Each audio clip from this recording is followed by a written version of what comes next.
मैं अपनी बहन को ज़्यादा नहीं चाहता था। उसकी शादी हो चुकी थी, लेकिन मैं उससे मिलने के लिए उसके ससुराल कभी नहीं गया।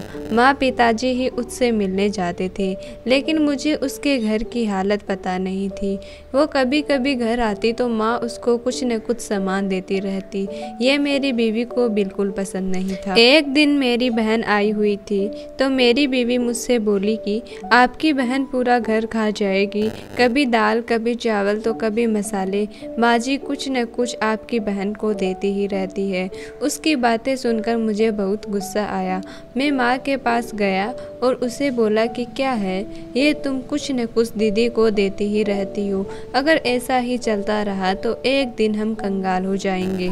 थोड़ी देर बाद बहन मेरे कमरे में आती है और कहती है कि भाई मैं अब चलती हूँ, बच्चों के स्कूल खुलने वाले हैं। मैं मन ही मन बहुत खुश हुआ और ऊपर के मन से बोला थोड़े दिन और रुक जाती।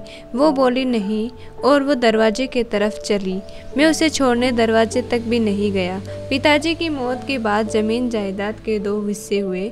दोनों भाई आपस में बांट लिए। दीदी को कुछ नहीं मिला, लेकिन दीदी ने किसी से कुछ नहीं कहा। बड़े भाई व्यापार के लिए सब बेचकर शहर चले गए और मैं और मेरे बच्चे बीवी यहीं गांव में रहने लगे। माँ भी मेरे पास रही। दीदी को कुछ न दिया, शायद इसलिए हाय लग गई। बड़े भैया का व्यापार चौपट हो गया और वे अब मजदूरी करके गुजारा करने लगे। और मेरे बेटे को भी टीबी हो गया।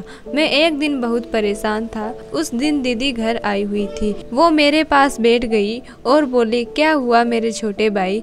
मैंने बोल दिया कुछ नहीं।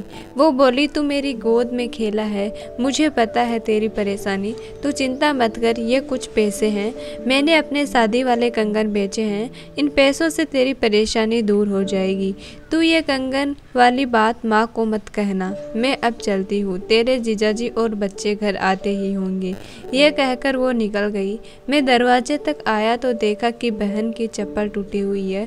मुझे उस दिन बहुत अफसोस हुआ कि मैंने आज तक उसके घर की हालत जानने की कोशिश नहीं की और वो मेरी परेशानी एक ही बार में समझ गई।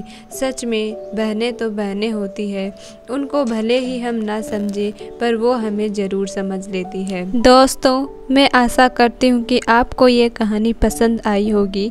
अगर पसंद आई है तो वीडियो को लाइक करें और चैनल को सब्सक्राइब करके बेल आइकन को ज़रूर ऑन करें। Thank you.